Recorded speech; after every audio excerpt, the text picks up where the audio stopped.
Good afternoon. I was going to do another video to kind of show you the peeling process of the applesauce, in addition to how I showed the cooking of it. So the peeling is really interesting with this. I just clamped this peeler, which again is the, oh gosh, now I don't remember which one. Hang on. 78. 78 is the number on this peeler, and you can see it's real easy. What I like about it versus modern peelers today, it takes a big wide swath. This is the peelings that come off. And what I do with those peelings is those all go out for the deer. So I try to make my applesauce during deer season so that they stick around close to the house and they don't get shot, because, you know, I'm all about Bambi and stuff. So anyway, take a handful of apple. I get these at Murphy's Orchard. These are the Jonagolds. I also have the Granny Smiths, and what I do is I mix a couple of Granny Smiths. For like 20 apples, I'll put maybe 4 of these in. They give that tartness to the applesauce. The Jonagolds are just a great eating apple, but they're sweet enough that I really don't even need to add sugar to the applesauce, just the cinnamon, when they're good and ripe. And this is the time for apples. They're nearing the end of their lifespan, I guess. So they had a special on two, what do they call them? Bushels? Yes, bushels of apples. Now this is already about half gone, but that would have been a bushel. I've got one pot on the stove already. Anyway, you take this, and what you do is you put it bottom side down and you just press it onto the prongs, okay? And then what I do is I slowly turn, and you can see the skin is starting to fall off, okay? And then it ejects the apple. So I always have my hand there to catch the apple.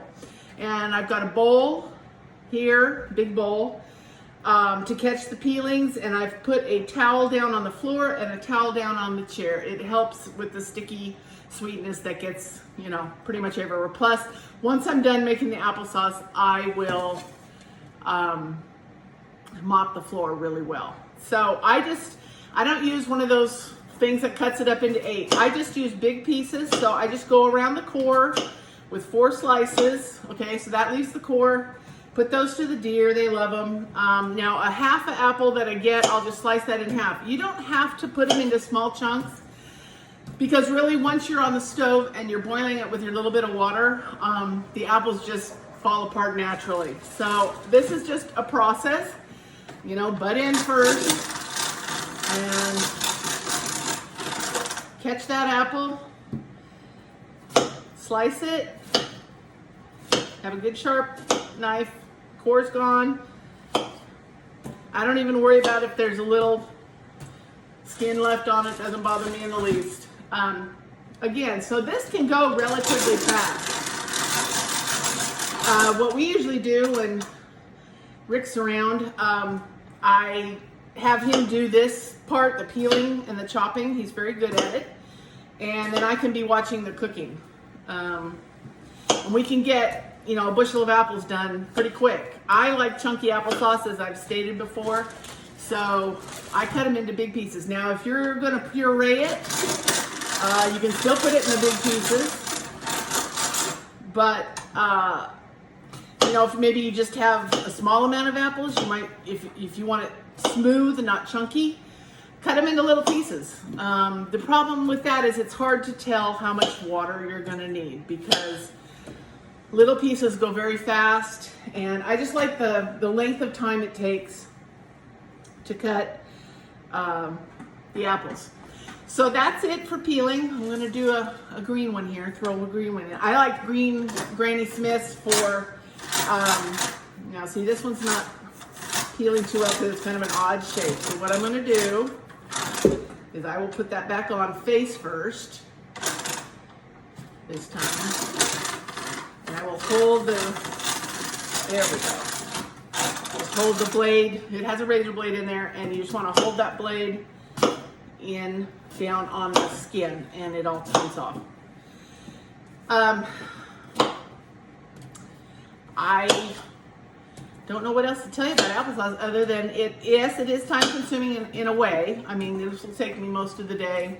I've got a little bit of a blossom on the end there.